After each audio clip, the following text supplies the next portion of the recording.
आजच्या व्हिडिओमध्ये आपण बनवणार आहोत खमंग कढीपत्त्याची चटणी, जी खायला अतिशय चविष्ट आहे आणि बनवायला सुद्धा तितकीच सोपी आहे। चला तर मग सुरू करूया। आता कढीपत्त्याची चटणी बनवण्यासाठी इथे मी कढईमध्ये 2 चमचे तेल टाकून घेतलेले आहे। तेल हलकंसं गरम झालं की यामध्ये उडीद डाळ टाकून घ्यायची आहे। आता ही उडीद डाळ मी 1 चमचा घेतलेली आहे। मध्यम आचेवर छान अशी ही खरपूस होईपर्यंत उडीद डाळ जी आहे ती भाजून घेऊया। छान याचा सुगंध येऊ लागला की मग आपल्याला ही जी डाळ जी आहे ती एका प्लेटमध्ये काढून घ्यायची आहे।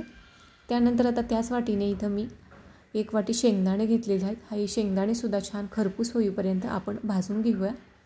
आणि आता ही शेंगदाणे भाजून झालेले आहेत। आता हे सुद्धा आपल्याला त्याच प्लेटमध्ये शेंगदाणे काढून घ्यायचे आहे। शेंगदाणे भाजून घेतलं आणि त्याच वाटीने मी इथं 1 वाटी फुटाणा डाळ घेतलेली आहे। आता ही डाळ जी आहे ती काही भाजायची आवश्यकता नाही, तरी देखील मी तेलावर हलकीशी ही डाळ जी आहे ती भाजून घेतलेली आहे।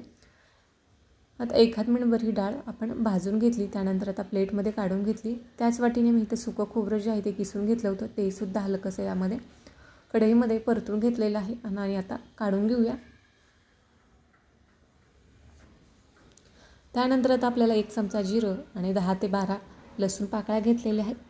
लसणाचं प्रमाण तुम्ही आवडीनुसार कमी जास्त सुद्धा इथं करू शकता। आता हे सर्व जिन्नस आपण भाजून घेतलेले आहेत आणि सगळ्यात शेवटी इथं मी कढीपत्ता स्वच्छ धुवून घेतलेला आहे आणि पुसून घेतलेला आहे। आता हा छान कढीपत्ता कुरकुरीत होईपर्यंत मंद आचेवर आपल्याला छान असा परतून घ्यायचा आहे। अगदी कुरकुरीत होईपर्यंत आपण हा कढीपत्ता जो आहे तो छान असा भाजून घेतलेला आहे। त्यानंतर आता ही सर्व जिन्नस मी एका प्लेटमध्ये काढून घेतलेले आहेत आणि यामध्ये 2 चमचे लाल तिखट टाकून घेतलं, चवीपुरती मीठ टाकून घेतलेलं आहे आणि आता हे सर्व जिन्नस जे आहेत आता मिक्सरच्या भांड्यामध्ये काढून घेऊया। त्यानंतर सगळ्यात शेवटी आपण जो भाजून घेतलेला कुरकुरीत असा कढीपत्ता जो आहे तो आता या भांड्यामध्ये टाकून घेऊया आणि मिक्सरला वाटून घेऊया।